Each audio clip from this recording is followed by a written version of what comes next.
साक्षी जी, welcome है आपका। जैसे कि हमें मालूम है कि आपने अभी एक टेस्ट निकाला है और आपको पोजीशन एसटीओ की, जैसे आपने बताया, assistant sales and tax officer की मिली है। तो ये जो आपने एलाइट सर्विस का जो टेस्ट निकालने के बाद आपको ये पोजीशन मिली है, इसका मुझे मालूम है आपको जल्दी ही ट्रेनिंग पे आप जाना होगा। तो मैंने सोचा था उससे पहले आपका इंटरव्यू ले लेता हूँ। काफ़ी लोगों ने आपका इंटरव्यू लिया, लेकिन मुझे लगता था कि कुछ एक जो चीज़ें ज़रूरी है वो उन इंटरव्यूज़ में नहीं पूछेगी। आपसे पूछा गया कि आपने स्ट्रगल बहुत किया है, आपके घर के बैकग्राउंड के बारे में पूछा गया, लेकिन जो हमारे यूथ है एक्चुअली उनके लिए एक मैसेज ये नहीं गया कि आपने क्या चीज़ें पढ़ी हुई थी, कितने घंटे आपने स्टडी की है, ताकि उनको हेल्प मिल सके, और आपने क्या क्या स्टडी किया था, ताकि हम उन यूथ को हेल्प कर सकें। तो साक्षी जी, मुझे पता है आप मोहल्ला कश्मीरी के निवासी हैं, और सबसे पहले हम स्टार्ट करते हैं आपकी स्कूलिंग से। आपने स्कूलिंग एक प्राइवेट स्कूल से ही आप पढ़े हैं? जी, मैं आर्य पब्लिक स्कूल से पढ़ी हूँ 10th तक। देन प्लस 1 एंड 2 मैंने जो है वो गर्ल्स स्कूल से की है, चंबा से। 11th और 12th आपने गर्ल्स स्कूल चंबा से किया था, और 10th के बाद आपने सब्जेक्ट्स साइंस बैकग्राउंड से आपने किया था? जी, मेरा साइंस बैकग्राउंड है, both medical plus non medical था मेरा। मेडिकल नॉन मेडिकल में आपको आफ्टर दैट ग्रेजुएशन भी मेरी मैथ्स में।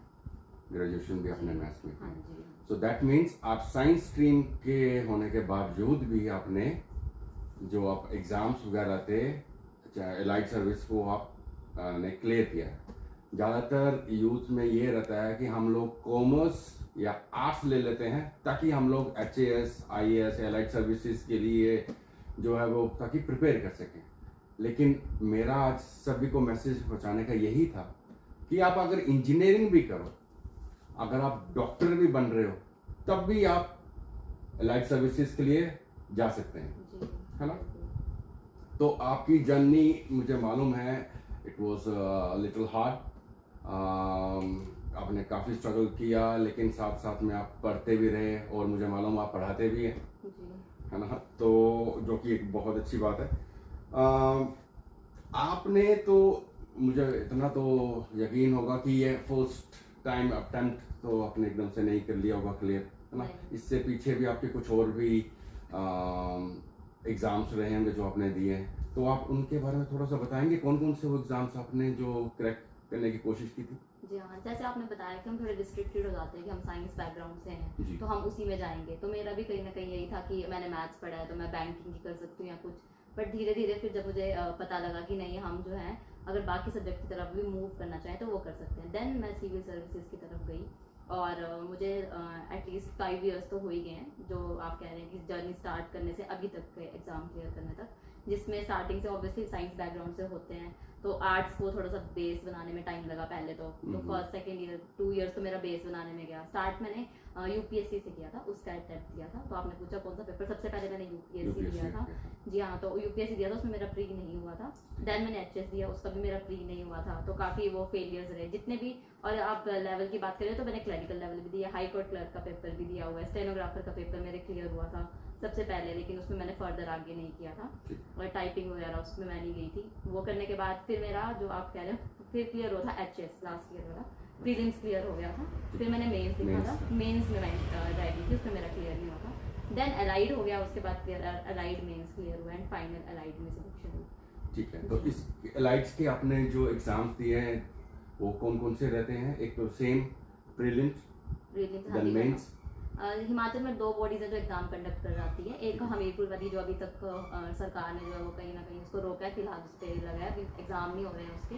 तो वो जो थे वो 1 डे एग्जाम होते हैं, मतलब आपको सिर्फ ऑब्जेक्टिव टाइप देने हैं, उसमें क्लैरिकल वगैरह आता है, स्टेनो वगैरह आता है, आपको 1 डे एग्जाम देना है एंड देन आपका बेसिक कंप्यूटर टेस्ट होता है। और दूसरी बॉडी है शिमला कमीशन वाली, जो उनके जो एग्जाम होते हैं वो 3 सीरीज में होते हैं mostly. That is first history, फिर मेंस एग्जाम होगा जो 3 डेज का भी हो सकता है, 7 डेज का भी हो सकता है, एडमिनिस्ट्रेटिव सर्विसेज का।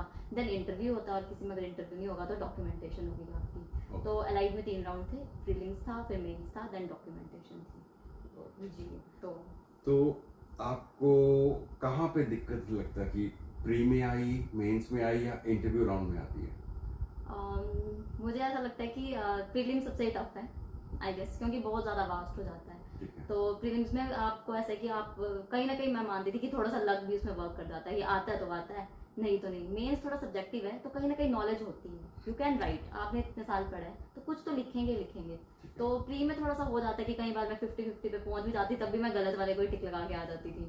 तो प्री मुझे लगता है कि ज़्यादा टफ है एज कम्पेयर टू जो मेंस है। एंड देन आप पर्सनैलिटी टेस्ट या इंटरव्यू की जो भी बात रही, तब तक इतना इनफ कॉन्फिडेंस भी आ जाता है क्लियर करने के बाद, और थोड़ी गाइडेंस भी आप लेना स्टार्ट कर देते हैं, तो फिर इंटरव्यू थोड़ा सा इजी हो जाता है, डॉक्यूमेंटेशन उसमें इतना डर नहीं रहता। लेकिन प्री सबसे पहला ये स्टेज सबसे टफ है।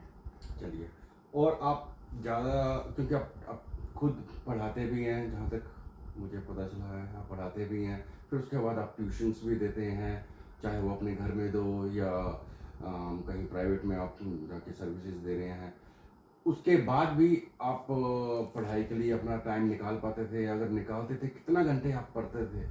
और क्योंकि आप लाइफ सर्विस भी क्लियर की है, इतने घंटे आप खुद पढ़ा रहे हैं, फिर उसके बाद आके ट्यूशनें भी दे रहे हैं, फिर उसके बाद आदमी होता है यार मैं तो थक गया, तो फिर भी आपने कंटिन्यू रखा, खुद भी पढ़ते थे और उसके बाद भी ये क्रैक कर लिया आपने। ये चीज़ें होती हैं, और मैं अपना बताऊं तो पहले मैं बहुत नेगेटिव थी इसी चीज़ को लेके कि मुझे स्ट्रगल करने पड़ रही है। अगर मुझे स्ट्रगल नहीं करने पड़ती तो मैं बहुत जल्दी क्लियर कर लेती, वो कहीं ना कहीं मिथ हमारे चलते हैं। लेकिन मैं आपको सच बताऊं तो जब मैंने फाइनल हिंदी का एग्ज़ाम लिखा, इंग्लिश का एग्ज़ाम लिखा, तो मुझे पता लगा कि ये ट्यूशन, स्कूल में पढ़ाना, इन सभी से ही मेरे कितने बेसिक्स जो हैं वो कहीं ना कहीं क्लियर हुए। मैं पढ़ाई से टच में रही, खुद का नहीं भी पढ़ पाती तो बच्चों को पढ़ाने में ही मुझे कुछ चीज़ें जो है वो पता लग जाती थी।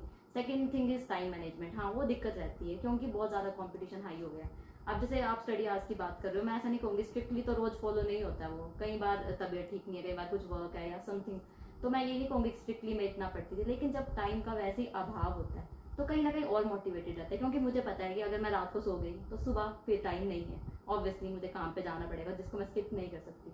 तो वो चीज़ और मोटिवेट करती कि नहीं यार जो है मैं इस वजह से काम को आगे नहीं डालती थी, कल नहीं करती थी। तो जब हम पूरे फ्री होते हैं ना तो शायद कहीं ना कहीं हम प्रोक्रेस्टिनेट करते हैं कि आज नहीं यार कल कर लूँगी। तो वो चीज़ मेरे में ठीक रही, क्योंकि वो मैं नहीं कर पाती, क्योंकि मुझे पता था सुबह होते मुझे वर्क करना है, तो वो तब तो मैं अपना पढ़ाई नहीं कर। तो मैं रात का टाइम जो है आवर्स की बात करूँ तो आफ्टर डिनर मैं एक नैप लेके जो है वो रात से सुबह तक पढ़ती थी। मैं रात को ही पढ़ती थी ज़्यादातर, क्योंकि दिन में तो ऑब्वियसली बिजी तो रात रहती से थी। लेके आप हाँ जी, तो मैं 10-11 जो है अपने रूम में बैठ के और सुबह के 6-7 बजे तक, तो वो तो प्रॉपर होता था। ठीक और है। दिन में जब भी टाइम लगता था तो मैं इतना तो नहीं पढ़ पाती थी, लेकिन मैं वीडियोस वगैरह जो है वो तब कवर करती थी। कोई वीडियो सुन ली, लगा लिया, कुछ ऑनलाइन पीडीएफ पढ़ ली, स्कूल टाइम पे वो लंच हाँ जी ब्रेक लंच ब्रेक में पढ़ लिया, कहीं जा रही हूँ चलते हुए भी मैं कई बार न्यूज़पेपर एनालिसिस सुन लेती थी।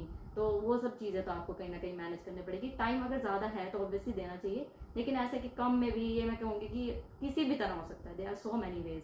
तो हमें ये नहीं सोचना ऐसा होगा तब नहीं होगा या ऐसा, तो किसी भी तरह से हो सकता है। चलिए, अब एक मैं थोड़ा अपने बारे में बता देता हूँ कि मेरा एक स्कूल है मंगला में, और मेरे पास कई बार यूथ्स आते हैं कि सर हमें थोड़ा एचएस के स्टडी वगैरह करनी है, तो उसमें आप कुछ हेल्प वगैरह कर सकते हैं।